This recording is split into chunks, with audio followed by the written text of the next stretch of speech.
The people of Karachi could never unite on any issue, whether it is water crisis, street crimes or anything else. They have consistently failed to unite. खुश आमदीद व सलाम, मैं हूं मिटिफाइड, the first and only unbiased Pakistani YouTube news channel. क्या जुनेद अकरम election में खड़े होने वाले हैं? क्या अदनान सिद्दीकी वफात पा गए हैं? और बाबा ओपी को स्ट्राइक किस वजह से पड़ने लगी थी? और फुकरा इंसान जब डक्की भाई से मिले उसके बाद रिग्रेट क्यों करना शुरू हो गए? ये सारी चीजें मैं आप लोगों को इस वीडियो में बताऊंगा। तो शुरू करते हैं सबसे पहले गंजी स्वैग यानी कि जुनेद अकरम के बारे में। जुनेद अकरम के चैनल पे एक वीडियो आई जिसका टाइटल था मोबाइल छुपाएं, keep your mobile secure Junaid Akram. इस वीडियो के अंदर वो काफी ज्यादा गुस्से में थे। किस वजह से? क्योंकि इंटीरियर मिनिस्टर की एक बहुत अजीब सी स्टेटमेंट आई थी उनके मुताबिक। इंटीरियर मिनिस्टर कहते हैं कि पैंट के अंदर वाली जेब में आप किसी ऐसी जगह पे अपना मोबाइल छुपा कर रखें कि चोरों को ना मिल सके। अब इस बात पे जुनेद अकरम का भी सर गर्म हो गया। उन्होंने एक रिएक्शन वीडियो बनाई जिसका मैंने आप लोगों को बताया, जहाँ पे वो पुलिस और इस स्टेटमेंट दोनों को तंज कर रहे थे और कह रहे थे कि इनका तो ये काम है ही नहीं, ना इनकी प्रायोरिटी है, ना इनके पास टाइम है ये काम करने के लिए। यानी कि जुनेद अकरम का कहना ये था कि वो पुलिस वाले जो है अपना काम सही से अंजाम नहीं दे रहे हैं और ना ही वो चोरों को पकड़ रहे हैं, बल्कि ये हमारा ही काम है कि हम ही चीजें छुपाएं। जुनेद अकरम ने कुछ ऐसे भी वर्ड्स यूज किए जो मैं आप लोगों को नहीं बता सकता, लेकिन बेसिकली वो ये कहने की कोशिश कर रहे थे कि भाई कहाँ छुपाएं, जिस पर काफी लोग जो है वो अपसेट भी थे। जैसे मैंने आप लोगों को पहले कमेंट में बताया कि किस तरह कराची की सिचुएशन और कराची के लोगों के बारे में बताया जा रहा है। एक और कमेंट में शाह कहते हैं, जुनेद भाई you have seen the struggle and moved your way up from below to the top, माशाल्लाह। Please stand in elections and my vote and many hundreds of thousands of Pakistanis will give you vote. इस comment पे आप लोग देख सकते हैं कि कितने ज्यादा लाइक है, यानी कि काफी लोग इस बात से रेजोनेट कर रहे हैं। आप लोगों को क्या लगता है, क्या जुनेद अकरम को इलेक्शंस में खड़ा होना चाहिए? क्योंकि जितना जोर पड़ेगा हो सकता है वो हो जाए। नेक्स्ट बात करते हैं, क्या अदनान सिद्दीकी की वाकई वफात हो गई है? तो कुछ यूट्यूबर्स होते हैं जो कि फेक रूमर्स फैलाते लाते हैं, अनलाइक मिटिफाइड जो कि सिर्फ only unbiased Pakistani YouTube news channel है। उन्होंने अदनान सिद्दीकी पे एक फेक डेथ न्यूज बनाई थी और वो यूट्यूब पे अपलोड कर दी थी और वो अदनान सिद्दीकी तक भी पहुंच गई थी। और उस पर उन्होंने रिप्लाई करते हुए अपनी इंस्टाग्राम पर एक वीडियो अपलोड की जिसमें वो काफी सार्कास्टिक तरीके से इस पे रिप्लाई कर रहे थे। अच्छे आदमी थे, अल्लाह ताला इनको जवाहिर रहमत में आला मकाम अता फरमाए, इनके घर वालों को सब्र अता फरमाए, कि दोस्तों को खुश व आबाद सदा बाहर रखे। तो भाइयों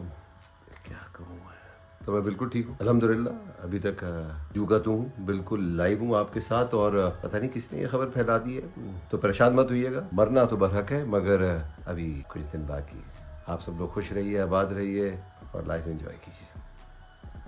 यानी कि वो अफसोस कर रहे थे कि ये बंदा मर गया है, अल्लाह इसको जन्नत में आला मुकाम अता फरमाए। लेकिन ये एक फेक न्यूज थी, इस पे काफी लोग ये कह रहे थे इस फेक न्यूज को टॉलरेट करना बिल्कुल भी जायज नहीं है। जैसे वीके इंस्टा कहते हैं, please report it to YouTube as well as FIA। I have got tired of reporting such fake videos which keep mushrooming. Apps must use some intelligent fact checking. AI tools to not let them post such fake news. अब मुझे तो नहीं पता कि कितने AI apps जो हैं वो इस चीज को जनरेट कर पाएंगे या इस चीज को वेरीफाई कर पाएंगे कि वो सच न्यूज है या फेक न्यूज है, अनलेस कि बहुत सोफिस्टिकेटेड इस तरह को कोई टूल आए। लेकिन जिस स्पीड से AI की रेवोल्यूशन आ रही है, आप लोग इसके बारे में क्या कहते हैं मुझे कमेंट सेक्शन में जरूर बताइएगा। नेक्स्ट बात करते हैं कि बाबा ओपी को स्ट्राइक क्यों पड़ने लगी थी अपने चैनल पर। आप लोग जानते हैं कि कल इंडिया और पाकिस्तान का मैच हुआ था, लेकिन रेन हो गई थी। जैसे मैंने पहले आप लोगों को वीडियोस में बताया था कि 90% प्रोबेबिलिटी है कि जिस दिन मैच होगा उस दिन रेन हुई थी, तो वही हुआ। और आज भी मैच हो रहा है और हो सकता है कि जब तक मैं वीडियो अपलोड करूं तब तक आप लोगों को पता चल जाएगा कौन जीतने वाला है और कौन हारने वाला है। तो coming back to the topic, क्यों बाबा ओपी को स्ट्राइक पड़ने वाली थी। उन्होंने अपने चैनल पे एक व्लॉग अपलोड किया जिसका टाइटल था श्रीलंका जाना है कैंसिल, फिर से बारिश, इंडिया वर्सेस पाकिस्तान। ये व्लॉग जो था ये बाबा ओपी ने कल अपलोड किया था अपने चैनल पे, लेकिन हुआ ये था कि उसके अंदर उन्होंने कुछ क्लिप्स प्ले कर दी थी मैच की, जिसकी वजह से उनका चैनल जो था वो स्ट्राइक के डेंजर के अंडर आ चुका था। लेकिन अभी भी वो वीडियो वहां पर मौजूद है। ऐसा क्या हुआ कि उनको स्ट्राइक नहीं पड़ी? तो बेसिकली बाबा ओपी यही चीज बताते हैं अपने कमेंट सेक्शन में। वो कहते हैं बच गए, स्ट्राइक नहीं आई एंड सॉरी। यानी कि उन्होंने जो पहले वीडियो अपलोड की थी उसको दोबारा से ठीक करके दोबारा अपलोड किया था। वैसे तो इस तरह के चैनल जो स्ट्राइक्स बेचते हैं ये बहुत तेज होते हैं अपने काम में, लेकिन इस दफा बाबा ओपी बच गए। अब जो मैं आप लोगों को बात बताने वाला हूँ वो बहुत स्पाइसी है। हुआ ये कि आप लोगों को पता होगा कि डक्की भाई जी हैं वो भी श्रीलंका गए हुए थे, जैसे मैं आप लोगों को बताता आ रहा हूँ। लेकिन वहाँ पर इंडिया के भी काफी फेमस यूट्यूबर्स आए हुए थे, जैसे कि टेक बर्नर और फुकरा इंसान वगैरह, जिनकी ऑफ कोर्स डक्की भाई के साथ मीटअप भी हुआ है। जाहिर सी बात है वो जानते हैं एक दूसरे को। लेकिन क्या फुकरा इंसान डक्की भाई के साथ मिलने के बाद रिग्रेट कर रहे थे उस बात को? क्योंकि लग तो कुछ ऐसा ही रहा था। फुकरा इंसान ने अपने ट्विटर पे एक ट्वीट किया डक्की भाई के साथ मिलने के बाद, जिसमें उन्होंने लिखा भाई लोग इन Sri Lanka bleed blue.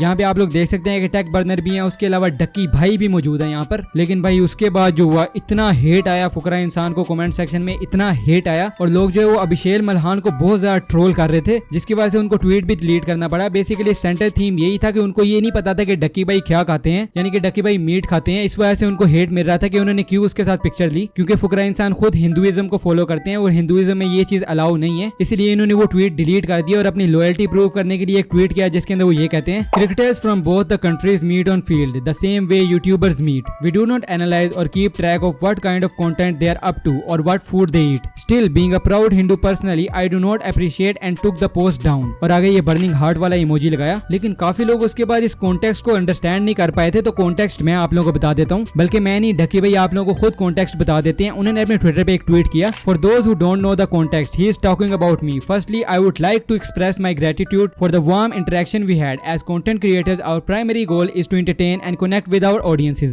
My religion teaches me love, respect and understanding for all. It sometimes saddens me to feel misunderstood or misrepresented because of the misconceptions about my beliefs. I hope we can all come together in understanding and support, focusing on the love we share for our crafts. Peace always. लेकिन इस पर ढकी भाई की audience भी काफी ज्यादा गुस्सा थी। एक बंदे ने ट्विटर के इसी के नीचे कमेंट किया, यानी कि शाहिद लतीफ कहते हैं, he had posted this and then deleted tweet because of his audience की छोटी सोच। अब इस चीज का मुझे तो नहीं पता, आप लोग इसके बारे में क्या कहते हैं मुझे कमेंट सेक्शन में जरूर बताइएगा। वैसे तो मेरे पास आज काफी ज्यादा न्यूज थी और इस वीडियो के अंदर कवर करनी थी, लेकिन आप लोग सारे जानते हैं एक कॉमन रीजन है जिसकी वजह से मैं नहीं कवर कर पाया, क्योंकि आप लोग भी उसी कंट्री में रह रहे हैं जिस कंट्री में मैं रह रहा हूँ। इसी के साथ में मिलता हूँ तुम लोग अगली वीडियो में। अल्लाह हाफिज।